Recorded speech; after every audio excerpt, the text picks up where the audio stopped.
myself again. But it's the only... Good evening and welcome to NUFC Matters. It is Thursday night, which means I'm joined by the living legend that is Supermac, Malcolm MacDonald, and the living legend that is John Gibson from the Evening Chronicle. Good evening, lads. Hiya, Steve. Hi, mate. How are you doing? Great, good to have you on, guys. Good to have you on, and it's probably one of the few good things about this week. If we're going to start talking football, which we are, there's nothing good about that. And I want to start with a letter which I've received from Dom Forster, and this captures the tone quite well, and that's why I wanted to share it with you guys. It says, "Good afternoon. I don't know what was more embarrassing on Tuesday night, Newcastle's performance or the fact at half-time I asked my missus if I could join her to watch the programme called Married at First Sight Australia. I write this letter in the hope that you can sum up my mood and hopefully highlight some of my points. For a few seasons now, the fans at Newcastle United have talked about boycotting the games and hitting Mr. Ashley in his pockets. When the world does finally get back to some sort of normality and football fans are allowed back in the stadiums, can we really see a mad rush at the ticket office for fans to buy season tickets with the kind of football that is being served up currently, or total lack of ambition? The fans have had enough, and they must have just found their excuse not to attend, and this won't be good for business for a man so money orientated.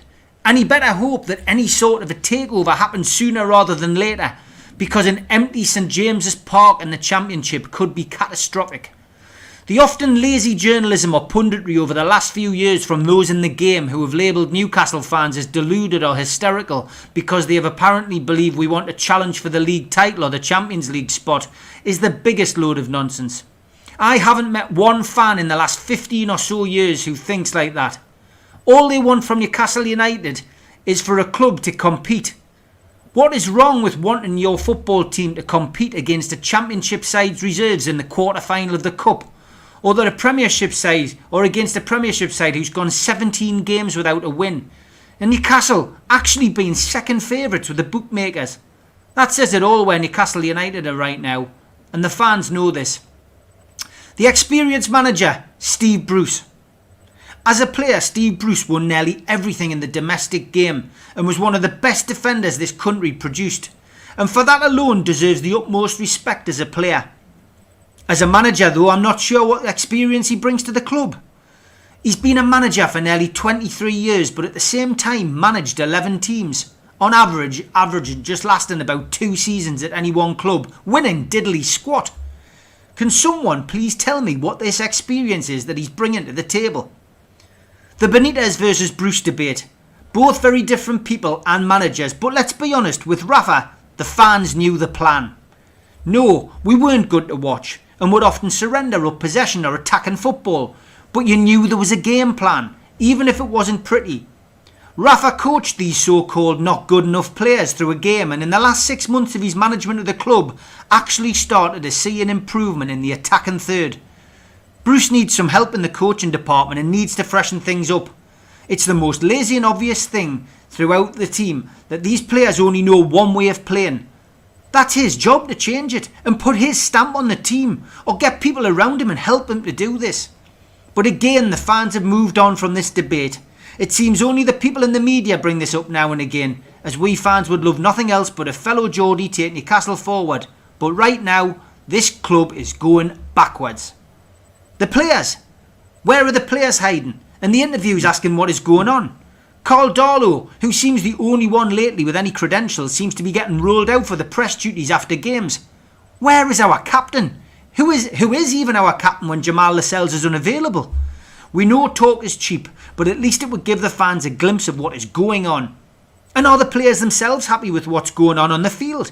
Surely we have some leaders in that dressing room who on Tuesday night could have had a pep talk before the game and said, let's win this one. No matter what side or negative approach the manager put out before the game. The players have to take some blame for this. Thank you very much for the time taken to read this, and I hope you can maybe use some of the points made on your next show. Kind regards, Dominic Foster. Dominic, thank you very much, mate. I thought your letter encapsulated everything that I was feeling, that I've got out on Talk Sport today with Jim White and Simon Jordan. Malcolm, I've had my say all week. Tell us what you feel about what's going on at Newcastle United at the moment and that dismal performance at Sheffield United.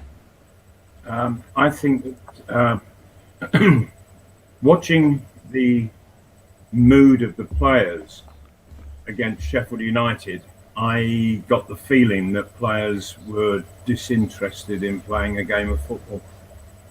I got an overwhelming impression that they didn't want to be there, they didn't want to be playing, and they weren't bothered about winning a game of football. And I was absolutely horrified. But I have to say, at the same time, when I saw the team that Steve Bruce had picked, I thought, what on earth is he doing? That for me, it was a side put together to lose the match. And when the players went out, the way that they performed suggested that they had no confidence in that side that had been selected, that they knew it wasn't going to work.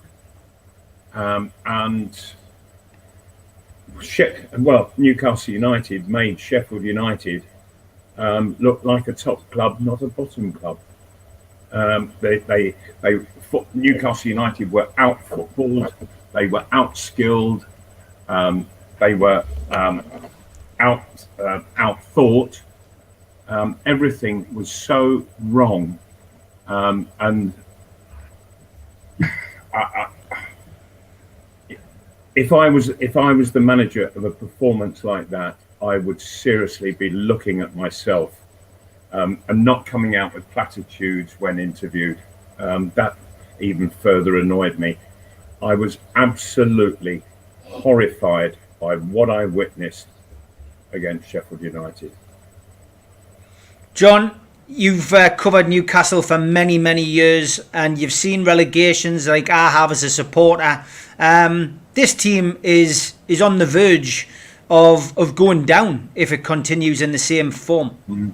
Yeah, there's absolutely no doubt about that, and that is what's frightening. I mean, here we were, as Malcolm has already touched on, we're playing the team that's bottom of the league, and make no mistake, this side's going down.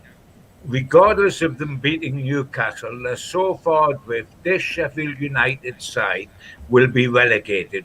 No side has ever recovered from such a bad start as they've made to survive. This is the worst side officially. It's played top flight football in this country for almost 120 years. 120 years. They'd scored 8 goals in 17 league games. 8 goals in 17 league games. Never kept a clean sheet. And what did we do? We put out a team with a back 5 that played as a 5, not as a 3 with 2 wing backs pushing on, but played as a 5, holding midfield and one up top against a side like that. What was the outcome? They got their first win of the season. They scored when they've only scored 8 times in 17, and they kept their first clean sheet of the season. We were terrified before a ball was kicked, and that is the honesty of the way Newcastle United went into that game. And if we've talked, Steve Bruce has talked about the last 4 games prior to that being tough. When he played Manchester City and Liverpool and Arsenal, etc., being tough. Significantly, incidentally, forgetting that the 3 before that were definitely not tough against Leeds, 10-man Fulham, and Brentford reserves, and we didn't win one of those. And we went back to another bad result here. We are timid and we're terrified. And when you're timid and terrified, you get what's coming to you. And we have got what's coming to us. And now we're about to play Arsenal, Leeds, and Everton. So the way we played at Sheffield United, what do we expect out of those games, apart from a further cuffing? It is frightening because we're hurtling one way. We're not sliding one way. We're hurtling one way towards the bottom. Yes, we might be lucky that Sheffield United have tailed off a bit, that West Brom's tailed off a bit, but that isn't going to save us unless we get a grip. And getting a grip, we've got to look at two guys straight away in the stocks, and that's Steve Bruce and Mike Ashley. We've got to look at both those situations, and we've got to do something about it, because the last time we faced a situation where this was happening to us was when Steve McLaren was manager and Ashley was the owner. And what did we do? Nothing until it was too late. And should we go down, we eventually lose the Premier League money, but we also lose the amount of money Ashley can get in the takeover, because the club will be worth significantly less. Are we going to risk all that? At this given moment, it is a frightening situation, because we've got to get a grip now. Can the present regime get a grip? I'll let you, the fans, answer that. Yeah, I mean, Shearer's had his say as well today, Malcolm. He said, this hurts the eyes and the soul. This is not the Newcastle United we all want, and it's not the Newcastle United we should accept. It's a club that's existing and very little else. It needs hope again. It needs love. And that was Alan Shearer. Well said, Alan Shearer. Absolutely, I couldn't agree more. Without a shadow of doubt, and you know what's interesting, Malcolm and Steve, you're taking what Alan Shearer has said then. I've been inundated with calls this week since we played at Sheffield United from old Newcastle United players, Malcolm, a lot of whom you would know by name because you played with them, who have phoned me from all over the country this week, having watched Newcastle play on the telly and having followed what's happening online, and saying, what the hell's going on with my club up there? Because it is absolutely humiliating. They know what the fans are about because they played up here, and they're absolutely crying out for the fans and for the fear of what can happen to this football club. And it doesn't follow, if Mike Ashley thinks he got out of jail twice when they were relegated and come back up in one season, Newcastle United won't automatically do that. They've got to be careful that they don't become a Sunderland, a Portsmouth, and everyone else that's slid. Now, I'm not being over dramatic, and I'm praying and I'm hoping, and it will not come to that under any circumstances. But let's face the reality of the possibility that happens to big football clubs. Newcastle United were playing Sheffield United, and you said what their stats were this season. They hadn't won a game. They were desperately struggling to score a goal. And Newcastle United, they play 3 centre halves at the back and they play 1 centre forward. What does that tell you? That they're frightened out of their lives. Now, whether it's the manager and his coaches who are frightened, or whether it's the players who are frightened, or whether it's all of them put together. But what I saw in the players, the way in which they got started in the game and carried on, that they had no belief whatsoever as to what they were doing, the way they were told to play, asked to play, no faith at all. And there was just such a significant lack of energy, lack of enthusiasm, a lack of care, and after just a few minutes of watching the start of the match, I thought, this is going to be the nightmare of nightmares, and that's what it turned out to be. But the players were telling me that's what it was. I wasn't searching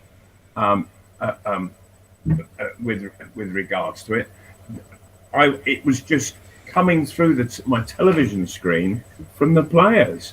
They weren't bothered. They weren't looking. Did you see one player in the whole of the 90 minutes point at somebody and give them a bit of a rucking and try to G the whole situation up? I've been looking at some of the points that that viewers are making, and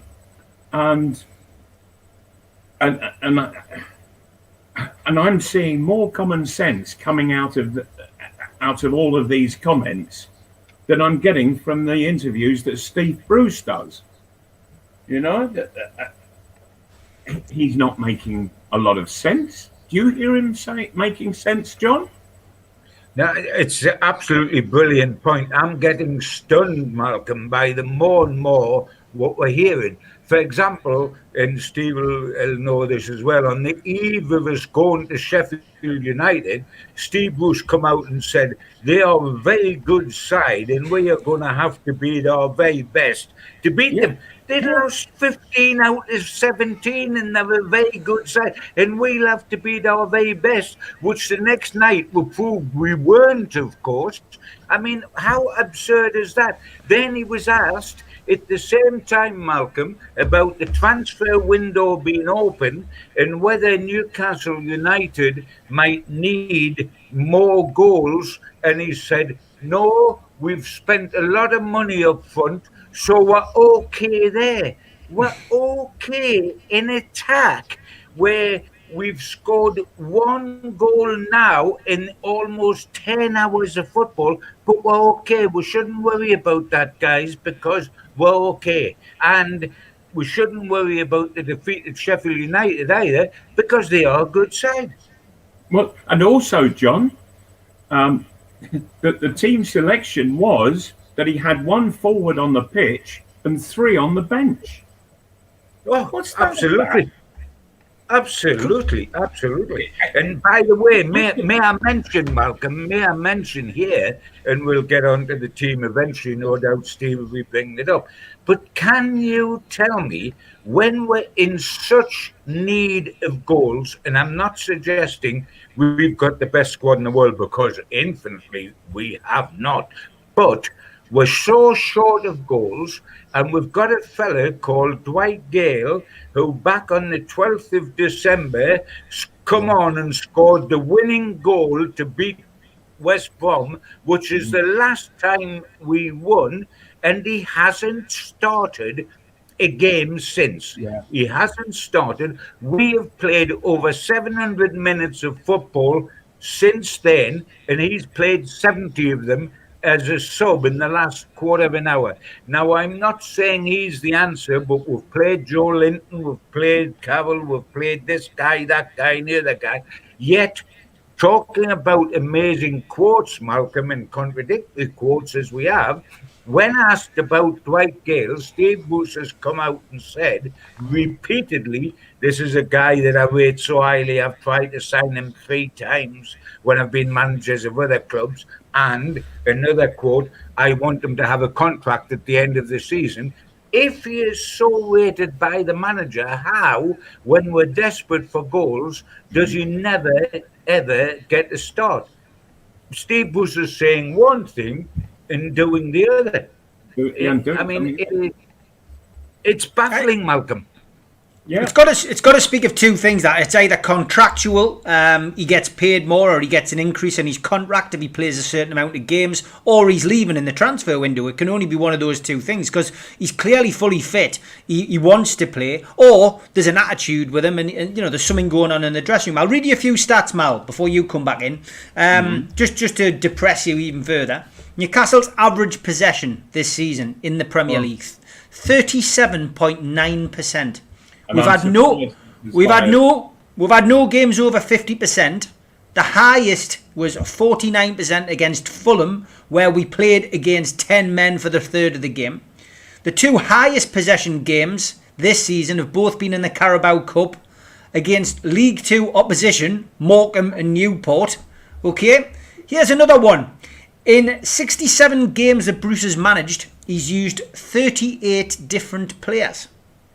What does that say for him? And the stats from recent games, 1 open play goal in 8 games, 6 losses in 8 games, 8 losses in 12 games, if you want to look at it that way, out of both cups, 15th in the table. He's taken the club backwards, Malcolm. He's not. There's no progression here. There's no progress. He's going absolutely backwards. 2 wins in 24 with a back 5's interesting as well. 7 wins in 15 with a back 4. So when you look at those figures, and he must look at these figures in this day and age, he must be looking at that. Why persist with a back 5 when we're so bad at playing it? And what is a false 10, Malcolm? Question. Sorry, Steve. What was the last bit? And what is a false 10? Yeah, what is a false 10? I've never heard the phrase ever in my life. Yeah. And by the way, Malcolm, when explaining, guys, the tactics at Sheffield United, Steve Bruce tried to tell us that what he tried to do was play 2 false 10s. So was he playing 120 or 2 false 10s? Or I don't know. What was all that about? Is he talking about the 2 central midfield players? Because they... He was talking. He was talking about, evidently, Malcolm. He was talking about Sean Longstaff and Fraser supposedly supporting Wilson as 2 false 10s. What does that mean? Well, Wilson was having to come back so far to try to get involved with the game because Newcastle was sitting so deep. So what's he... false 10s, I have no idea what he's talking about. And if he's going to use such a phrase, he really should explain to everybody what he means by that.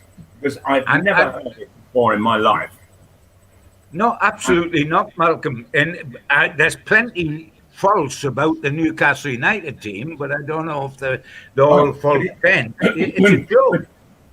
But don't you think, though, that if he's actually coming out with these phrases that nobody understands, is he doing the same thing in the dressing room when nobody in the dressing room understands what he's saying?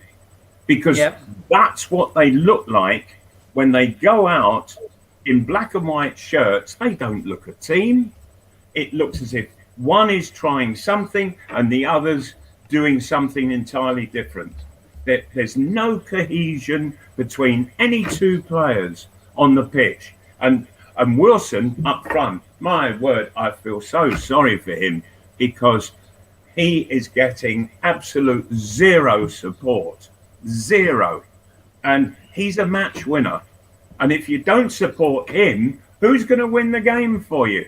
And I got the overwhelming impression as the game started to progress just after the start, that Newcastle United really weren't that bothered. I sat there and I thought, I can't believe what I'm seeing. And I can't believe what I'm thinking by what I'm seeing. Because I was thinking, they don't care about this. They're not bothered at all. There's nobody looking to organise. People were just going off doing their own thing on the pitch. There were huge gaps in the middle of the park. He's talking about false 10s that more like disappearing 10s. Yeah, it was definitely that. The Ryan Fraser challenge, John, the 2 bookings. I mean, for me, I've seen, many send-ins offs. I've seen many players, go over the top and, do it for the right reasons and trying to win the ball and, or maybe sometimes it's a mistimed tackle or whatever. But I've seen many sending offs with Newcastle players. That one was very similar to Mike Williamson, I felt, and I called it straight away. I felt as if he just didn't want to be on the pitch and he just thought, what, I'm going to get sent off here. I thought he did that deliberately. Steve, that's exactly what I thought. That's a good point, Steve. I mean, first and foremost, at giving them the biggest benefit of the doubt possible, it is absolutely, totally stupid and irresponsible that twice within 3 minutes you should commit. I mean, there was absolutely no way that it couldn't be booked in both circumstances. It was the absolutely correct decision. Now, quite frankly, I'm running out of patience with this guy, because this guy who Bournemouth supporters will tell you to a man they have no time for, because he turned his back on the club at the end of last season when they were fighting to stay up and wouldn't in a play real time of need. the part of the season. That worried me. That worried me in terms of attitude. But forget that, because that was Bournemouth's problem, not ours.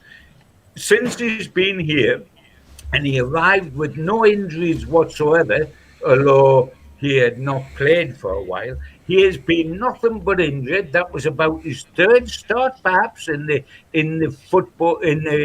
Premier League since he arrived. We've hardly seen him. I've seen a Dodo on the Town Moor more often than I've seen Ryan Fraser start a Premier League game. And what's he do? He's off by half time.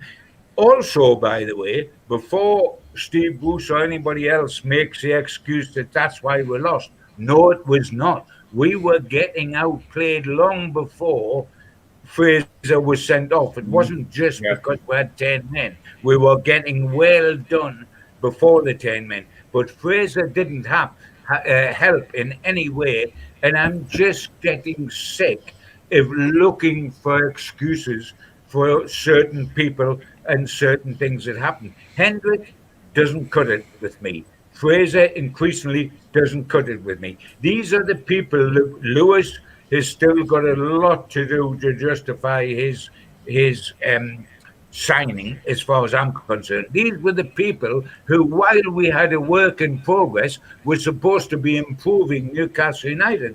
Outside of Wilson, I don't think Newcastle United have been improved one iota. This is a work in progress, but the progress is a reverse gear, going backwards. It's not going forward. And just from the team selection in the first place and the tactics that are used, if you're going to play three centre halves, then you need attacking fullbacks. You have to have, and they play as wing backs. So really, you're playing three at the back, five in the middle, and you have two up front. But that's not being played at all. And you have Dummett at left back, who is a terrific defender. He looked so uncomfortable against Sheffield United, and I've never seen him look like that ever. And so whether it's the fact that he's having to play left side of three centre halves, or whether there's just nothing happening in front of him to give him an out when he's got the ball at his feet, he seemed very nervous when jockeying Sheffield United players who were wide right. And again, I've never seen him look so nervous ever. In fact, I've never seen him look nervous before. And so when you've got a genuine lad like that, and you think, well, why are you behaving so out of character? That tells me there is something seriously wrong, not just within the squad, but in the dressing room, and that there's no faith. They have no faith or belief in what they're actually doing, which are the tactics and the shape of the side. The same could be said in the midfield, and well, I'll go back to the Arsenal game. That there were two players who, one, until he was substituted, Kraft, I think he touched the ball about 8 times, and yet he's playing at right back against an Arsenal side the movement was huge. They weren't making the most of it, but the movement was huge. But he actually got to touch the ball about 8 times in all the time that he was on the field. Joe Linton, and people might say, "Oh, you're always getting on at him." Why Steve Bruce is picking him when all he's got to do is look at the stats of the player. He just isn't good enough for this level. In fact, I think it would be a few levels down where he would start to feel comfortable. Against Arsenal, every 3 times he got the ball, he lost it twice. You can't be in the Premiership with those kind of averages. You can't keep losing possession. Players, all your teammates would just go, "Oh, there he goes again," and so they get down and down and down, because the last thing they want to do is lose the ball. If you lose the ball, you start to lose the game, and that's what Joe Linton is doing all the while. So I ask you, why has Steve Bruce consistently selected him? Why? For the life of me, I cannot see why. It's almost as if it's a suicidal choice. Mm-hmm. And so for a long time now, that my doubts have been getting greater and greater with regards to Steve Bruce, and it's now got to the point I actually honestly believe he has not got a solitary clue of what he's actually doing, and isn't even thinking straight as a manager. And when he stood at the sideline, do you ever see any emergency in him? Do you ever see any hey, come on, a snap decision? Come on, let's get a sub on. You know, he stands there all the time, and it's all calmness. You're getting beat in the last 15 minutes by Sheffield United, who haven't won a game this season. For heaven's sake, you start having a go and organising players on the field, trying to G them up, something. But to stand like that at the side of the pitch while all of this disaster is going on, that's not management. It's not management at all. And the coaches don't get involved at all. No. They might come up and have a little whisper in his ear now and again, but there's just no emergency about from the sidelines, from the bench, nothing. And you see the subs, they're all sat there as well like that. They're disinterested. The players on the field are disinterested. And Steve Bruce is standing there looking on and not being bothered by it, or not appearing to be bothered by it at all. The $1 million question, John, is what happens next, because the fixtures come thick and fast. We've just had the Aston Villa game rearranged now for the 23rd of January, which can imagine that Steve Bruce won't be happy about that, because it's slapped at the end of this month. You know, that not much time. Usually it would be at the end of the season, but this isn't an ordinary season. So now we have Arsenal away, Aston Villa away, Leeds at home, Everton away, and then Crystal Palace at home, and that takes us into February. You know, Mike Ashley apparently has said that for the time being, he's going to back his manager. He's going to stay with his manager. Keith Downey announced that last night on his Twitter feed from Sky Sports News. But there was a barbed message, I would say, at the end of it. You know, if we get dragged into the relegation battle, he may have to revisit it. Well, you know, is that good enough for this club? Should he be making the decision now? It's a very good question, and nothing surprises us, Steve. You've asked a question, and everybody asked the question after Sheffield United, because it was 8 games without a win, 10 hours for 1 goal, etc., etc., etc. Are we surprised that Steve Bruce said he would never walk away from a challenge, when he was actually saying what all football managers say, which is, I will not do the honourable thing in the eyes of supporters and resign because I don't get my contract paid up if I do that. I'll wait to get sacked. which is what managers say. As far as Ashley's concerned, he doesn't like sacking managers because he's got to find a new one. He's got to pay up a contract. And quite frankly, at the moment, he doesn't want to do anything but sell the club, though he's in grave danger of not being able to sell it for the 300 million he's going to get if he continues like this. We're not surprised, and we saw what happens. You said, Steve, that it was said, oh yes, but we might have to revisit the situation if it gets wrong. Well, by the time the situation was revisited under Steve McLaren, it was too late. March. He waited till March.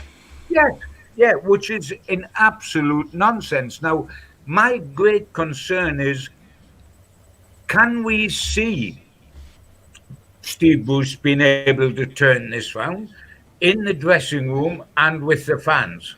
And by the way, if the best thing that can happen to Steve Bruce is that the fans don't get in for the rest of the season because of the coronavirus. Yeah. Because if they do, we'll find out what life's all about. Big time. If you're living in a bubble, you can pretend certain things aren't happening outside the bubble, i.e. the few. But people like Malcolm, you, Steve, and me, who have regular contact with the fans, know exactly what's happening out there. And it is absolutely frightening. But I am not expecting sometime soon the situation to change in Newcastle. But let's get this right. While this blame is always going to be laid at the door of the manager. But let us not forget here that if Steve Bruce goes tomorrow, we will have the same problem as long as Mike Ashley is manager, is owner, because the managers that he appoints always works under the problems he creates. This situation of us living hand to mouth every season, fighting relegation, will not change until Mike Ashley gets out of our town. I've seen a lot of people shouting for Eddie Howe. We've discussed it on here. A lot of people shouting for, Martin O'Neill is given a shout there by Terege. We've got, Nigel Pearson has been suggested by people. I went on TalkSport today, lads, and I was speaking to Jim White and to Simon Jordan. You do well to get a word in with Simon Jordan, it has to be said. But I personally feel, I know we haven't got supporters in the ground, but he might be in China, but he's not having a very good time out there. I would say that if Mike Ashley's serious about getting this takeover done and about essentially staying up this season, he needs to make a decision now. And for me, I've called for Rafa Benitez to come back. I feel that, I know he's not everyone's cup of tea, and as our letter writer at the start, Dom, quite pointed out, it wasn't the greatest or prettiest of football. Someone's pointed out in the chat that Rafa was essentially, trying to, he was working with a sow's ear. It's a great description. He was trying to make a silk purse from a sow's ear. For me, Mike Ashley could swallow his pride, bring him back. Bring him back on a short-term contract if he's available, and get him to keep Newcastle up, and then see where we are with this takeover. And if it's no good, bring in another permanent manager. But I don't know. I'm thinking out aloud. I'd love to see Rafa come back and restart the project. But I might be just thinking it might just be pie in the sky, lads. But I think Eddie Howe coming into this mess, and it is a mess. Is that the person we need? Somebody who's just come off the back of a relegation with Bournemouth? Is Nigel Pearson, who's already been at the club, does he really want to come back to this madhouse? I think we've got to remember as well, last time round, the reason we ended up with Steve Bruce is because we had 11 rejections, John, Malcolm. 11 people turned the job down. And Steve Bruce wasn't, if we're alleged to believe this, wasn't actually on the list. He contacted Newcastle United and said, well, I'll take the job. I mean, you couldn't make this up. I just don't know where we'll go from here, and I'd love to see somebody of the experience of Rafa come in and just say, look, I'll come back and do it. He's got an affinity with the club. He loves the fans. I genuinely think if Mike Ashley could speak to him and try and put some words to him and put some promises to him for what they're worth, and even give him some indication of whether he thinks a takeover can go through, maybe that would help. But I'm at my wit's end, lads, as a supporter. I really am. I just I can't see what's going to happen moving forward. Right, and also what I do think is that that the manager's job at Newcastle, it's seen in the game by the professionals as a bit of a poison chalice. Would you agree on that, John? That Yeah, there's a lot of people totally, who Malcolm. wouldn't take the job. I think what worries us, Malcolm, is that the people that don't see it as a poison chalice. And by the way, and both you boys will remember this, Alan Shearer said to Steve Bruce, who's a pal of his from the old days now, understand that he was a pal of mine in the old days, but he told him, don't take this because it's a poison chalice. But of course he did. Yeah. The situation that you get is the top managers would see it as a poison chalice, but there'll always be managers that'll see 50,000 in a club the size of Newcastle United and say, I'll have a dip at that. What worries me is the managers that do that are the managers that's not good enough. We don't want another Steve McLaren. We don't want another Joe Kinnear from Ashley.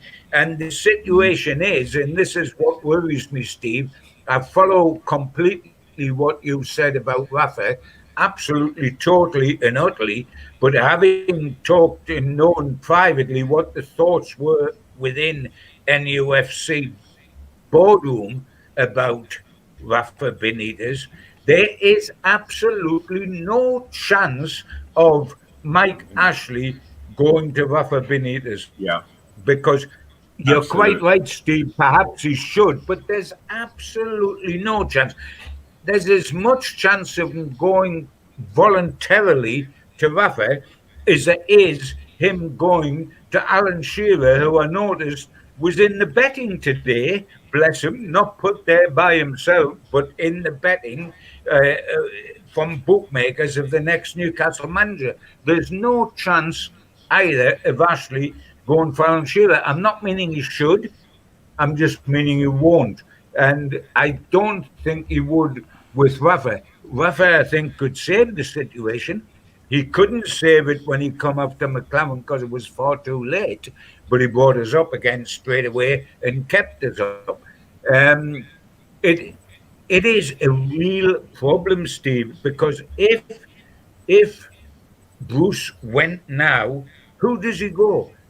There's a great case for Rafa, but I don't think he would do it. Eddie Howe, as you said, Steve, the problem is it the right time for a man?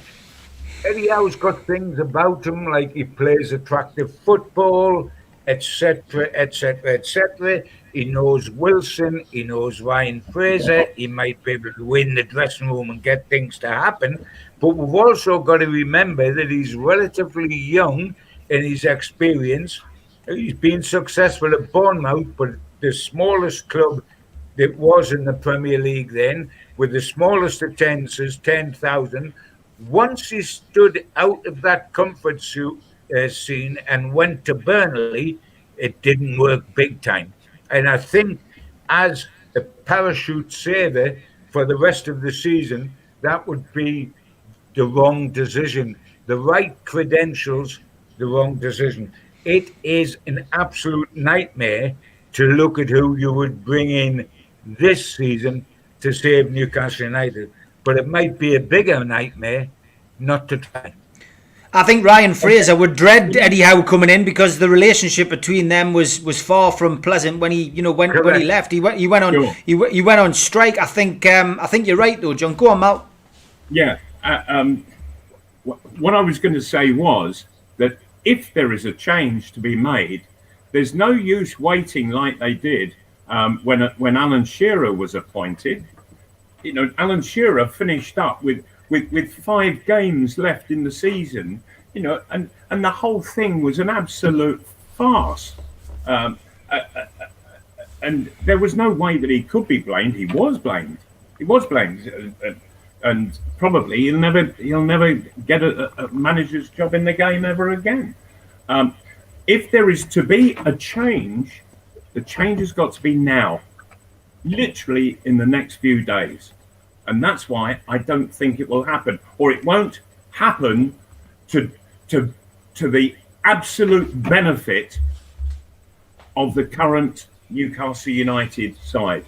If you leave it too long, then a guy going into the club hasn't got a chance, if he hasn't got the time just to put his ideas over, to get things reorganised, to reignite the desire of players. You can't do that all in 5, 6, 7, 8 games. It needs at least a good 3 to 4 months just to find enough points to get you safe, and then you can start working from there. You know, it's a multi-stage job. That first of all, you look for absolute safety and secure your place next season in the Premiership, and then you look to improve step by step. But the problem, of course, is that just looking at what we saw against Sheffield United and before in games previous to that, how interested are the players? They weren't interested against Sheffield United, that's for sure. They looked to me as if they weren't bothered whether they got a win, a draw, or a defeat. If they got stuffed, who gives a toss? And so I do feel that the situation has become ultra critical because the attitude of the players is totally wrong. And I'm watching Steve Bruce on a sideline, just watching bad attitudes and not doing anything about it. Does he even realise it? Does he recognise that that's what he's got out there on the pitch? Bad attitudes? I don't know. There are good attitudes as well, I will say.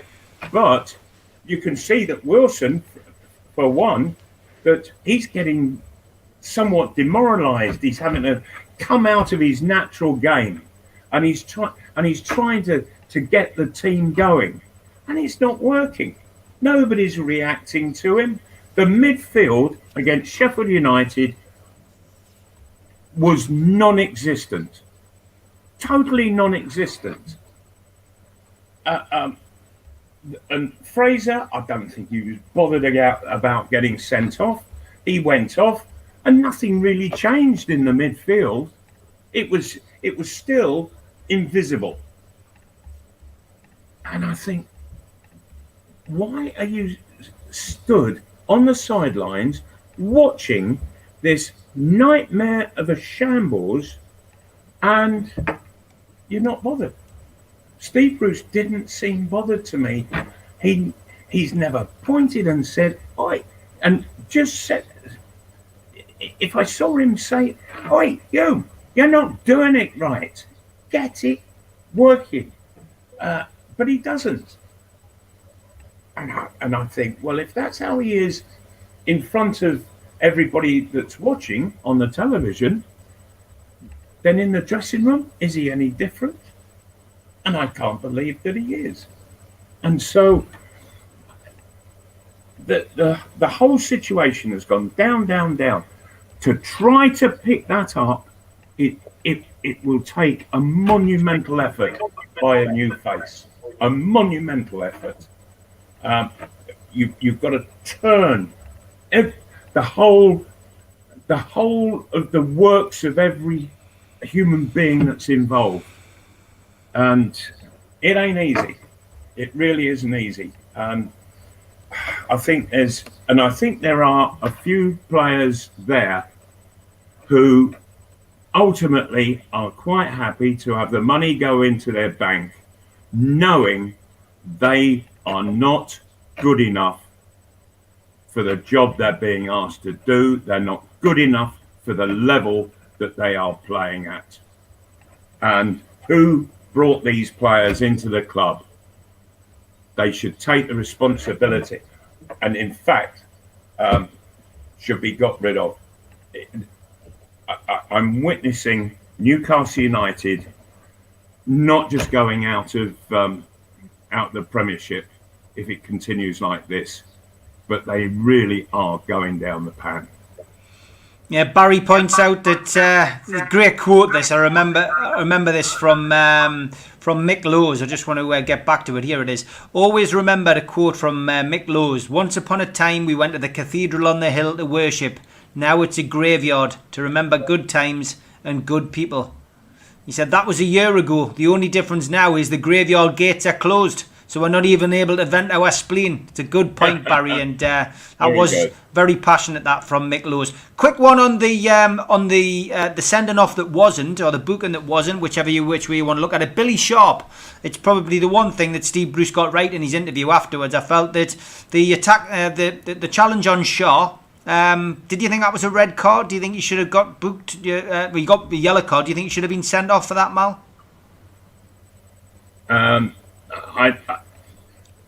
I thought it was a lazy challenge.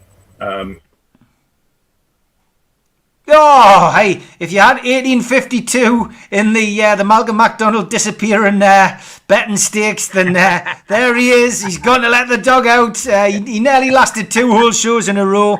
We'll have to see whether he comes back. John, did you think that was a red card, or was the yellow card enough? No, I think it was a red card. I was so annoyed by this stage. I was concentrating on us, and I was thinking, he's got to go. But 10 against 10, we'll continue to be as bad as we were when it was 11 against 11 in the first half. And I don't want to give Steve Bruce or his players any further excuse for the result. But yes, I think that he had to go, and he didn't go. But, you look at that game, and it really was so depressing that you think, where do we go from here? What's the next game going to happen? Are we going to be the same again? Steve, can I actually say to you that we're looking at going back to Arsenal on Monday night, and if you look at the first team squad, and I've made this plea about how on earth is Gayle being ignored so much as he is, without him being the answer to all our ails, because he's certainly not. But it looks as if Steve Bruce throws all the balls up in the air, and the first 11 that come down play. Is there any changes that can be made that would make you immediately say, well, we are going to get a result at Arsenal, we're going to win? Because the players we've got aren't good enough collectively. And I also think we've hammered, or I have, Ashley, and everybody's hammered Steve Bruce, and rightly so. But these players have got to take a lot of stick as well. There's a lot of players that are hiding behind Steve Bruce and saying, let him take it because he deserves it and he's getting it, and it's nothing to do with us. Where's their professional pride where they're saying, let's get together, let's sort this, we're not going to put up with this? You look at the games that's coming, and unless there's a change in the dressing room, which starts with Steve Bruce and goes around every senior player, then it's going to continue the way it is. We've only got 3 players of real consequence in the club at the moment, which are the 2 goalkeepers and Wilson. Now, unless the Premier League allow us, because we're so bad, to play 2 goalkeepers instead of 1, I'm not certain what we can do to improve the situation. I really do think it's as bad as that. And I know we've got this cushion of points, and thank goodness that we have, because the way we're going, I'm not certain where the next win comes from, because really we're not looking at draws, Steve. We're looking at wins to get morale back. We're not looking at a 0-0 against Liverpool, which under normal circumstances would be fine, because at the moment that's not going to lift spirits. We need more than that. Yeah, lots of questions coming in because of the fact that Malcolm and John have had so much to say. We haven't been able to get to the questions tonight, unfortunately, but I know the lads have been reading the comments.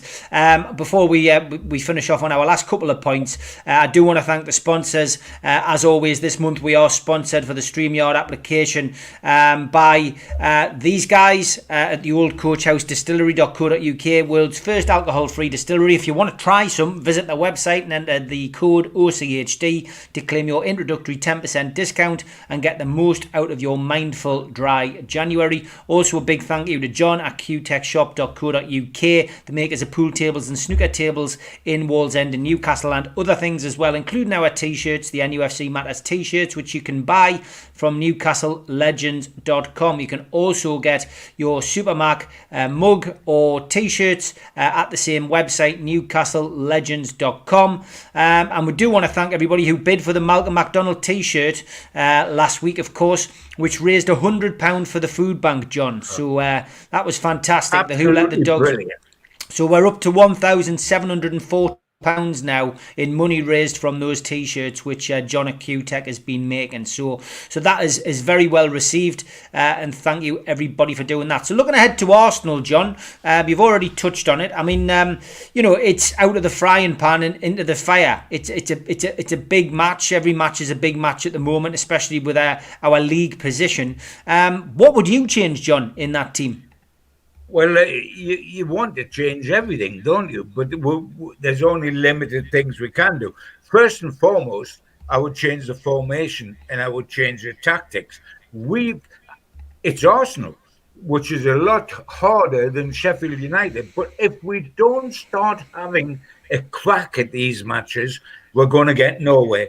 He's got to flatten out the back four, which gives him an extra man in the midfield, and he's got to play two up front. He's got to not leave Wilson on his own. He's got to get Wilson and a partner, whether that partner's Carroll or whether that partner's Gayle, but he's got to get a partner in there. He's got to flatten out the five into a four, because the five don't play the way some sides play, which is three centre-halves and two wing-backs bombing on. They play time and again as a five, defending along our 18-yard line.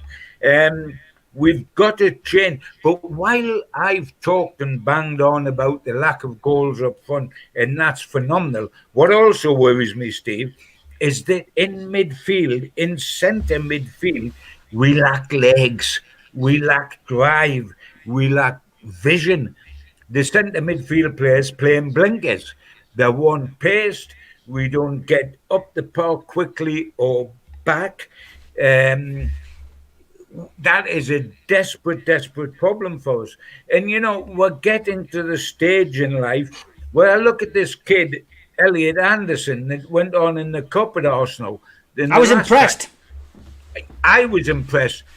I know the kid well. I phoned this week, and the article will be online in the Chronicle and in any time now in the next few hours, and tomorrow morning in the paper. I've done a big interview with Jeff Allen, who's his granddad, about Elliot Anderson, his grandson, and the background. And there's great similarities, because Jeff Allen made his Newcastle United debut as a 17-year-old and went on to star in our first ever European game, which was against Feyenoord in the first Cup winning season. And this kid's only 18.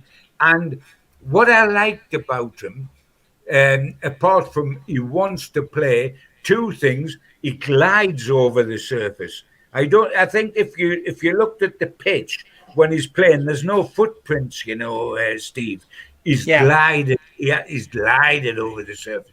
And the other thing I love about him is he looks unhurried on the ball. And all good players, and he's only 18, there's got to be years to come, but all good players have time on the ball. They don't seem hurried into making decisions, and he doesn't. And I don't want to put too much onus on the kid at this stage, saying you've got to run a Premier League midfield. But if he doesn't deserve a chance, seeing what we've seen, Sean Longstaff's gone backwards so much it's untrue, and at this moment needs to get out of this situation. Jeff Hendrick, I just don't know what he's about at all. Shelby has a problem getting around the pitch, etc., etc. Perhaps in a match that's almost a free hit like Arsenal, where at the moment we've got very little hope, give the kid a chance. Let's see what the kid's about. Let's see, without putting pressure on him, what he can bring to the table. He's one of ours, and he's got a little chance. But we've got to give the right tactics, and the players have got to buy into those tactics. At the moment, Steve Bruce's tactics is a recipe for excuses, Steve. It's a recipe for players to have an excuse. Oh, well, we're only supposed to defend here. When we go 1-0 down with this formation, what do we do next? There's no plan B. We've got to get a grip of it, because if we don't, we know what's going to happen at Arsenal. Newcastle are going to lose.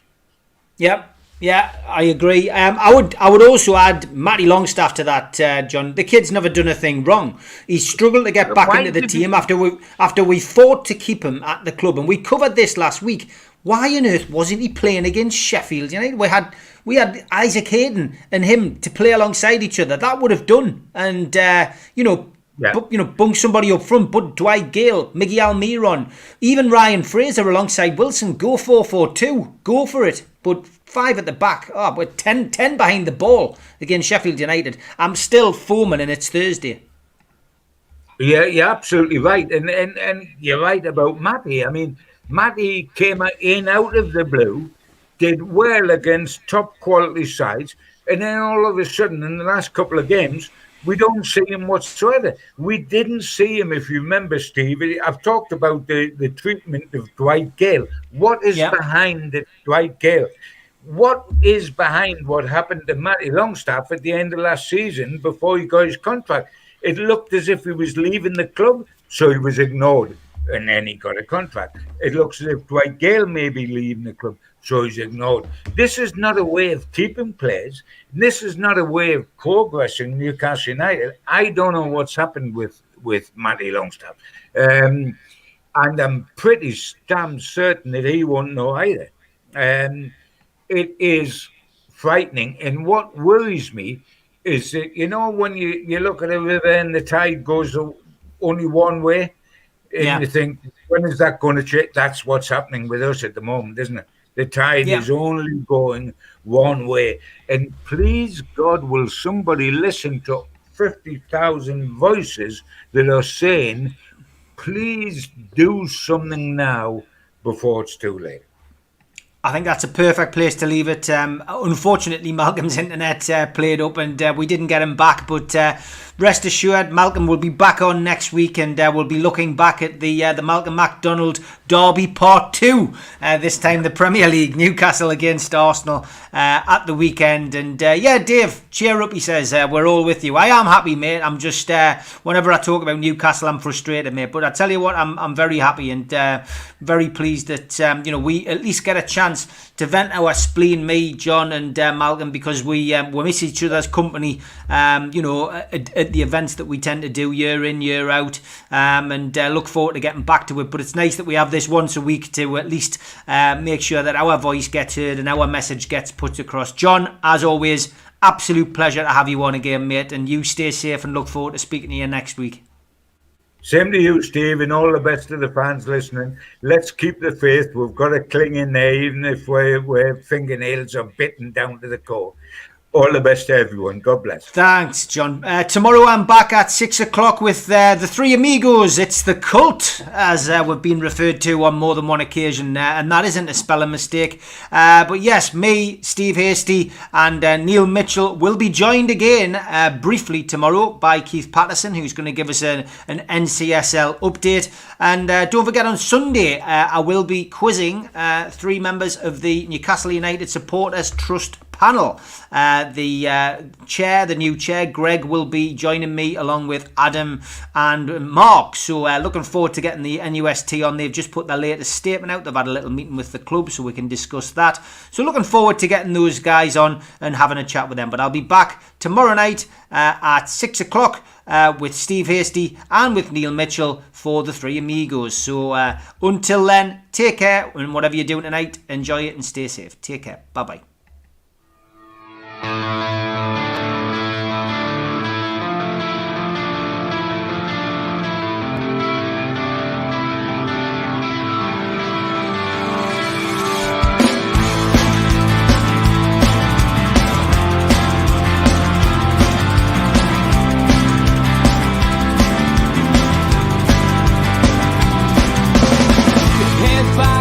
Critics attack. It feels like I've been talking to myself again.